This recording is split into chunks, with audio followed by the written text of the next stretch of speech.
आज हम MCom final में आर्थिक पर्यावरण के अंतर्गत आर्थिक अर्थव्यवस्था की आधारभूत विशेषताओं के बारे में पढ़ेंगे।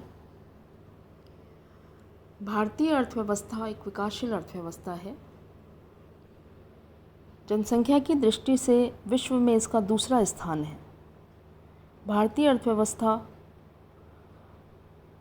एक विशाल अर्थव्यवस्था है और देश की जनसंख्या का एक बहुत बड़ा भाग निर्धन है, जो मूलभूत सुविधाओं के उपभोग से भी वंचित है। इसका प्रमुख कारण पूंजी व तकनीकी ज्ञान का अभाव तथा प्रशासनिक अकुशलता है। यद्यपि देश में प्रचुर मात्रा में प्राकृतिक तथा मानवीय संसाधन उपलब्ध हैं, परंतु पूंजी के अभाव, तकनीकी ज्ञान की कमी तथा प्रशासनिक अकुशलता तथा नियोजन के अभाव में इन संसाधनों का पूर्ण उपयोग नहीं हो पाया है। इसलिए जन सामान्य को भी इन साधनों का कोई लाभ नहीं मिल पाता है। सरकारी प्रयासों तथा नियोजित विकास के फलस्वरूप ही देश ने गरीबी, बेरोजगारी, आवश्यक वस्तुओं के अभाव, मूल्य वृद्धि आदि समस्याओं को हल करने का प्रयास किया है तथा इसमें कुछ आंशिक सफलता भी प्राप्त की है। भारत की एक विशाल अर्थव्यवस्था में विकासशील अर्थव्यवस्था की विशेषताएं पाई जाती हैं। आर्थिक विकास की दृष्टि से विश्व को दो भागों में बांटा जाता है: विकसित देश या विकसित अर्थव्यवस्थाएं तथा विकासशील देश या विकासशील अर्थव्यवस्थाएं। भारत एक विकासशील देश है और इसकी कुछ प्रमुख विशेषताएं इस प्रकार हैं। पहला हम देखेंगे कम राष्ट्रीय आय। संसाधनों का पूरी तरह से विदोहन न होने के कारण भारत की राष्ट्रीय आय विकसित देशों की तुलना में बहुत कम है। इसी प्रकार दूसरा बिंदु है इसमें प्रति व्यक्ति आय में कमी। भारत में प्रति व्यक्ति आय का स्तर भी बहुत नीचा है। दूसरे देशों की तुलना में प्रति व्यक्ति आय हमारे देश में काफ़ी कम है। अमेरिका, यूरोप के कुछ देश, वहाँ प्रति व्यक्ति आय हमारे देश की तुलना में काफ़ी ज़्यादा है। अगला बिंदु है कृषि की प्रधानता। भारतीय अर्थव्यवस्था कृषि प्रधान अर्थव्यवस्था है। देश की अधिकांश जनसंख्या गाँवों में निवास करती है और देश की राष्ट्रीय आय का लगभग 15 से 20% भाग कृषि से प्राप्त होता है। इसलिए भारतीय अर्थव्यवस्था की कृषि प्रधान होना भी एक विशेषता माना गया है। अगला बिंदु है जनसंख्या में वृद्धि। भारत चीन के बाद सबसे अधिक जनसंख्या वाला देश है। भारत में की जनसंख्या 125 करोड़ है और इस बढ़ती हुई जनसंख्या के कारण प्रचुर मात्रा में उपलब्ध संसाधन जीवन स्तर को ऊंचा करने में सक्षम नहीं हो पाते हैं। अगला है बेरोजगारी तथा अल्प रोजगार। भारत में श्रम प्रचुर मात्रा में है, फिर भी जनता को पर्याप्त मात्रा में रोजगार दिलाना बहुत मुश्किल है। इसलिए भारत में विभिन्न पंचवर्षीय योजनाओं के माध्यम से रोजगार की मात्रा में वृद्धि करने का प्रयास किया गया है, लेकिन फिर भी हमारे देश में बेरोजगारी तथा कम रोजगार की स्थिति पाई जाती है। अगला बिंदु है पूंजी का अभाव तथा पूंजी निर्माण की धीमी गति।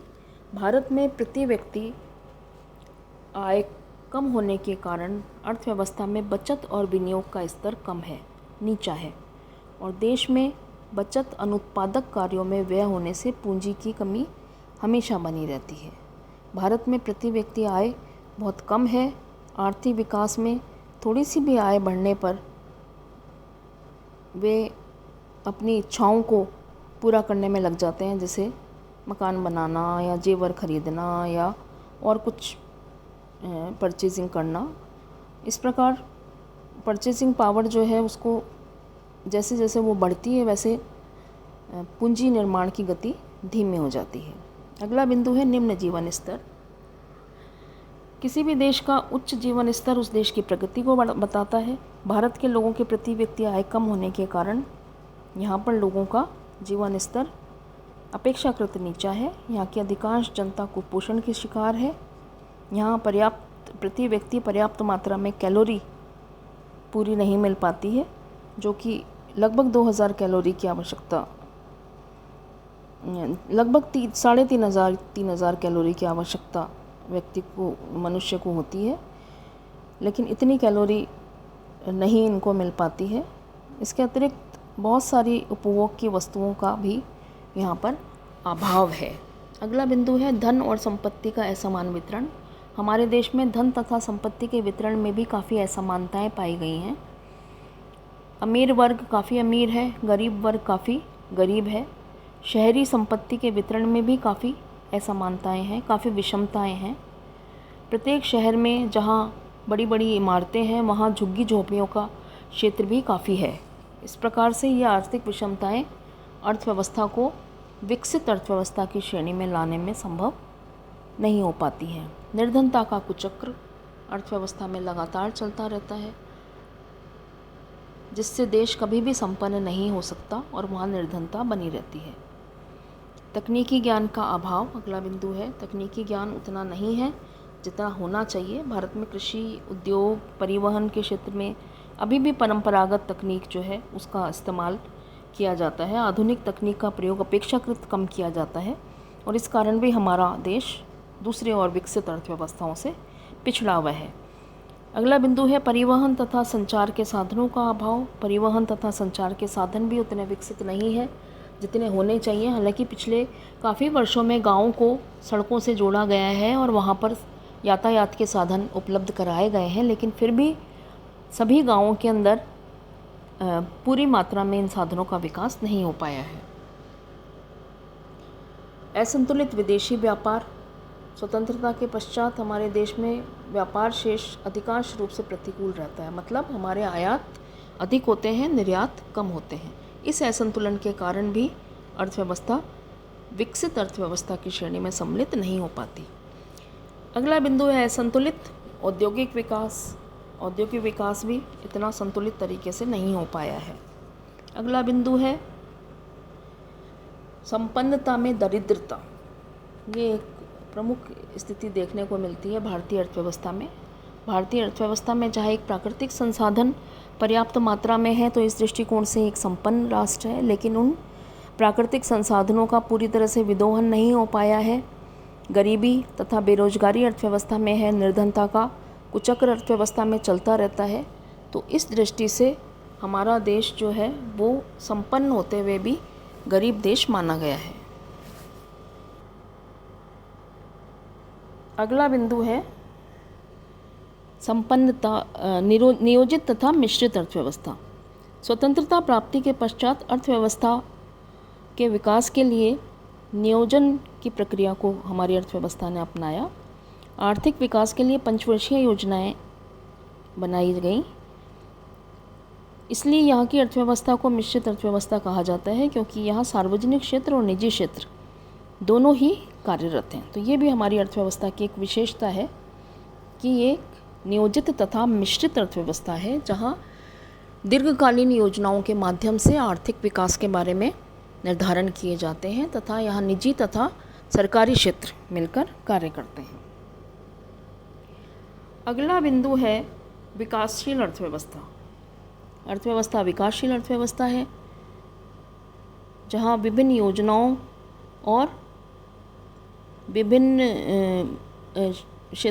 योजनाओं के माध्यम से विभिन्न क्षेत्रों के विकास के बारे में निर्धारण किए जाते हैं।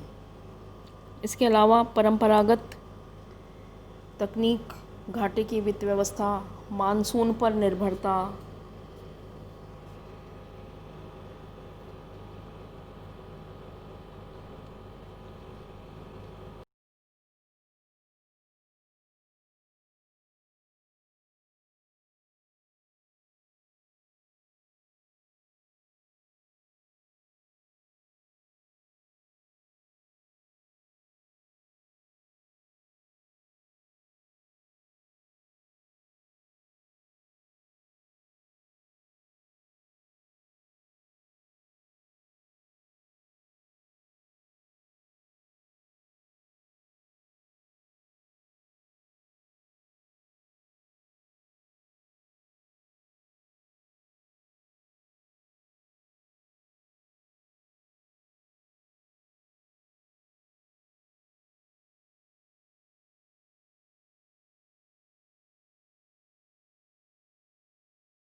युद्ध से आशंकित अर्थव्यवस्था, विदेशी सहयोग पर निर्भरता, ये सारी विशेषताएं जो हैं वो भारतीय अर्थव्यवस्था में पाई जाती हैं।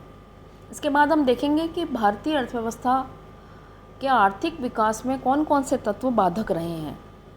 ये कुछ बिंदु हैं जो भारतीय अर्थव्यवस्था के विकास में बाधक रहे हैं, जैसे पूंजी का अभाव, औद्योगिक पिछड़ापन, अप्रयुक्त प्राकृतिक तथा मानवीय संसाधन, तकनीकी तथा प्रौद्योगिकी ज्ञान का अभाव, शिक्षा का अभाव, बेरोजगारी, आर्थिक निर्धनता का कुचक्र, प्राकृतिक प्रकोप, आर्थिक संगठनों की दुर्बलताएं, औद्योगिक क्षमता का अपूर्ण उपयोग, असंतुलित विदेशी व्यापार, प्रभावी नियोजन की कमी, घाटे की वित्त व्यवस्था, राजनीतिक अस्थिरता, दोषपूर्ण कर प्रणाली, समय समय पर फैलने वाला आतंकवाद, मुद्रास्फीति तथा औद्योगिक अशांति, ये कुछ प्रमुख तत्व हैं जो आर्थिक विकास में भारत के आर्थिक विकास में बाधक माने गए हैं।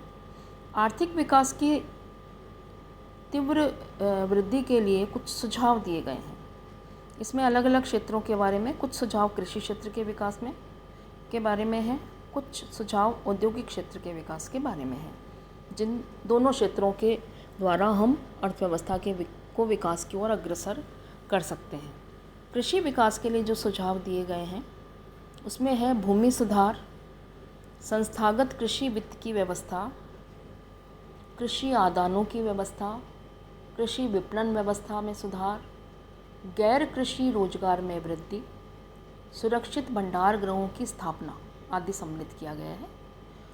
औद्योगिक विकास के लिए जो सुझाव दिए गए हैं उसमें आधारभूत उद्योगों की स्थापना करना, समाज में पूंजी की व्यवस्था करना, आधुनिकीकरण को अपनाना, पुरानी तकनीक के स्थान पर आधुनिक तकनीक का इस्तेमाल करना, बीमार औद्योगिक इकाइयों पर नियंत्रण स्थापित करना, स्थापित क्षमता का पूर्ण उपयोग करना, शक्ति के साधनों में वृद्धि करना